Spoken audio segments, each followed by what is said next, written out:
2 से डिवाइड कीजिए 28 को, 28 को डिवाइड कीजिए 2 से, आपका पास 14 आएगा। तो 14 एक हमारे पास ऐसी डिजिट हो गई जिसके ऊपर और नीचे हमें 28/10 में डिवाइड करना है। तो 28 डिवाइड बाय 14 कर दीजिए और 7 अपॉन में 70 डिवाइड बाय 14 कर दीजिए। तो 14 टूज़ा हो जाएंगे कितने हमारे, 14 टूज़ा 28 हो जाएंगे, 2 आ जाएगा नोमिनेटर में, और 14 5 जा होते हैं 70, तो हमारे पास डिनोमिनेटर में 5 आ जाएगा। तो हमारा आंसर आ जाएगा 2/5। तो नोमिनेटर हमारा 2 हो जाएगा। तो ये इक्विवेलेंट होगा 28/70 के, और नोमिनेटर की क्या होगी हमारे पास 2/5, नोमिनेटर कितना हो गया 2 हो जाएगा। तो इसी तरह से करना है आपको एग्जाम्पल, ये करना है आपको बी पार्ट इसका, है ना। तो 60/75 है।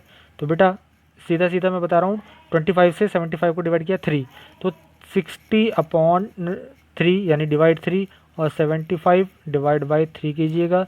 तो यहाँ पर आ जाएगा ऊपर 20 आ जाएगा और नीचे आ जाएगा कितना 25 आ जाएगा। तो आपके पास डिनोमिनेटर 25 आ जाएगा इक्वलेंट टू 60/75 के इक्वलेंट आपका एक फ्रैक्शन आ जाएगा 20/25, और उसका जिसका डिनोमिनेटर क्या होगा 25 होगा।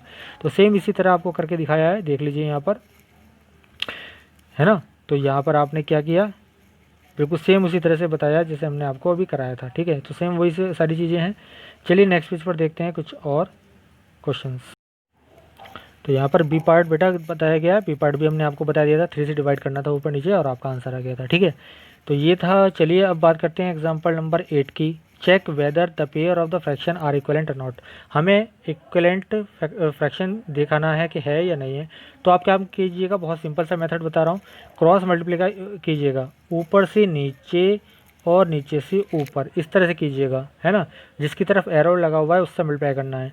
तो 5 × 54 इसको राइट एक साइड में कीजिएगा, और 9 × 30 इसको एक तरफ कीजिएगा, ठीक है। तो यहाँ पर कितना आ जाने वाला है, चलिए देखते हैं। 5 4 जा 20, 5 5 जा 25, 270 आ जाएगा, 9 3 जा 27, 270 आ गया। अगर क्रॉस प्रोडक्ट आपकी इक्वल आ जाती है तो ये इक्वलेंट फ्रैक्शन हो जाते हैं, ठीक है। तो यहाँ पर देख लीजिए, यहाँ पर आपको करके दिखाया है, तो इक्वलेंट हो जाएगा। और इसी तरह बी पार्ट में आप देखेंगे बेटा, फिर से क्रॉस मल्टीप्लिकेशन करेंगे तो एक की मल्टीप्लाई आ रही है 3 × 32 आपके पास आ रहा है 96, ठीक है। और 21 × 4 आ रहा है 84। तो दोनों अलग अलग हैं, जब दोनों अलग अलग आएंगे इक्वलेंट नहीं होगा, ठीक है। तो लिख देंगे these are not equivalent fraction, ठीक है। चलिए बहुत इजी क्वेश्चन थे। इसी तरह यहाँ पर आ जाएंगे आप सेल्फ प्रैक्टिस 5C पर, और क्वेश्चन नंबर 1 है state the equivalent fraction which shows by the shaded parts in the following diagram. तो इस क्वेश्चन को आप बेटा अपनी बुक से कर लीजिएगा, क्योंकि यहाँ पर इसको स्कैन करने में इसका शेडेड पार्ट हमें दिखाई नहीं दे रहा है। तो इसको आप क्या कर लीजिएगा, आप कर लीजिएगा अपनी बुक से, कुछ जितने जितने पार्ट्स हों आप देख लीजिएगा, तो वो आपका क्या आ जाएगा इक्वलेंट फ्रैक्शन। मैंने आपको पहले ही बता दिया फिगर के द्वारा स्टार्टिंग में, तो उस तरह से आप इसको चेक कर लीजिएगा। चलिए मैं आपको बताता हूँ question number 2, find 2 equivalent fraction for each of the given fraction. तो यहाँ पर 5 पार्ट दे रखे हैं क्वेश्चन नंबर 2 के, तो एक मैं बता रहा हूँ और बाकी सारे आप खुद कर लेंगे बेटा। 2 फ्रैक्शन निकालने हैं, तो आपको क्या करना है 5/20 लिखना है, ठीक है, इक्वल टू, देखो ध्यान से देखना मैं क्या बता रहा हूँ बेटा, 5 × 2 20 × 2 इक्वल लगाएंगे, 5 × 3 और 20 × 3। तो हमें किसी मल्टीपल से मल्टीप्लाई करना होता है, तो हमने क्या काम किया, हमने पहले 2 से और फिर 3 से मल्टीप्लाई कर दिया न्यूमरेटर और डिनोमिनेटर में। तो ये हमारे पास कितना आ जाएगा, 5 2 = 10 और 20 2 = 40, ठीक है, ये आ जाएगा आपके पास। इसी तरह से 5 3 = 15 और 23 = 60, ये आ जाएगा। तो ये आपके 2 फ्रैक्शंस आ गए इक्वलेंट, 10/40 और 15/60। तो आपको सिंपली सबको क्या करना है, इसी तरह से क्वेश्चन करने हैं सारे पार्ट, बहुत इजी है। उसके बाद तो चलिए फ्रेंड्स आपको मैं बताता हूँ क्वेश्चन नंबर 3। यहाँ पर सबसे पहले ए पार्ट है हमारे पास, थोड़ा जूम कर देता हूँ उसको, ए पार्ट है। तो देख लीजिए सेम प्रोसीजर है जैसे एग्जांपल में बताया था, 7 5 ज़ा कितने होते हैं 35, आपने डिवाइड किया नीचे से नीचे 5 टाइम्स, तो ऊपर भी 5 टाइम्स करेंगे, 2 5 ज़ा 10 हो जाएंगे। ये आपका आंसर हो जाएगा।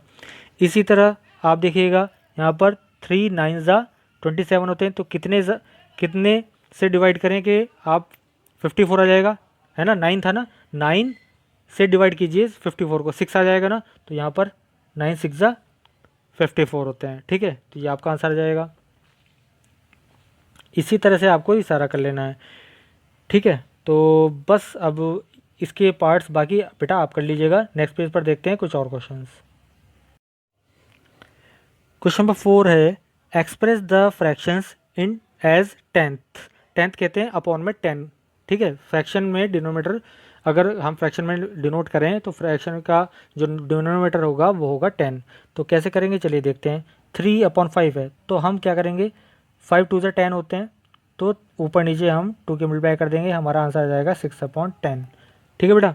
इस तरह यहाँ पर 7 की बात करें तो 7 10 से 70 होते हैं, तो ऊपर नीचे हमें 10 से मल्टीप्लाई डिवाइड करना पड़ेगा, है ना। ऊपर नीचे 10 से मल्टीप्लाई और डिवाइड करना है, क्योंकि 10 चाहिए हमें, नीचे वो कुछ था नहीं, तो 70/10 हो जाएगा।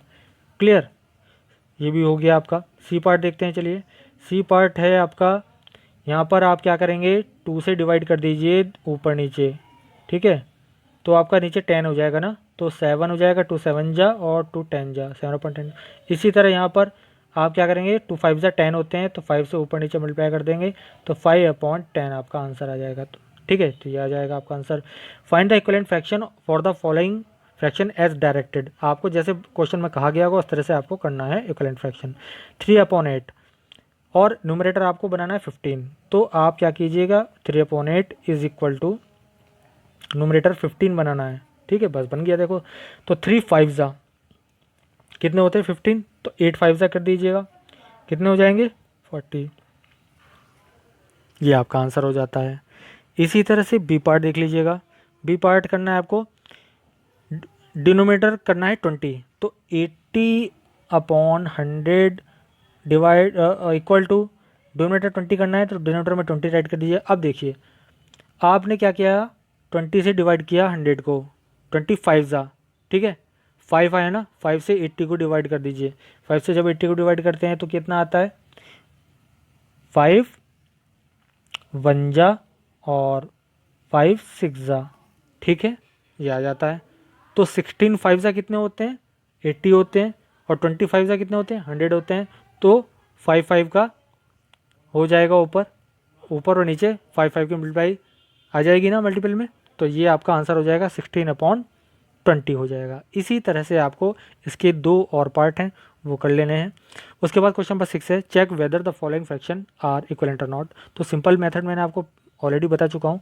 7 × 40 क्रॉस मल्टीप्लिकेशन करेंगे 7 की 40 से, और दूसरे पार्ट में करेंगे 35 × 8। अब इनकी देख लेते हैं मल्टीप्लाई कितनी कितनी आ रही है। 7 4 28 होते हैं, 28 280 हो जाएगा। और यहाँ देखिए 8 5 40 4 हो गया, और 8 3 24 एंड 28 हो जाएगा, 4 कैरी था। तो 280 280 कंप्लीट, दोनों आपके मल्टीपल जो है प्रोडक्ट है वो सेम आ गई है। तो ये क्या हो जाएगा, आप लिख देंगे फ्रैक्शंस आर इक्वलेंट, और जिसका नहीं आएगा उसको आप लिखेंगे नॉट इक्वलेंट। ठीक है, तो इसके बाकी पार्ट्स आप कर लेंगे। अगर किसी भी क्वेश्चन में आपको कोई प्रॉब्लम लगती है बेटा, तो आप व्हाट्सएप ग्रुप पे मैसेज कीजिएगा, आपको सॉल्यूशन प्रोवाइड करा देंगे। बट उससे पहले आप कोशिश कीजिए कि आप इन क्वेश्चंस को अच्छे से करें। इस वीडियो को जितना अच्छे तरीके से आप देख लेंगे स्टार्टिंग से ही, उतना अच्छा आप सभी क्वेश्चन को कर पाएंगे और कोई भी प्रॉब्लम आपको नहीं आएगी। ठीक है बेटा, तो बस आज के लिए इतना ही। नेक्स्ट वीडियो में इससे आगे का पोर्शन कवर करेंगे। ओके बेटा, थैंक यू।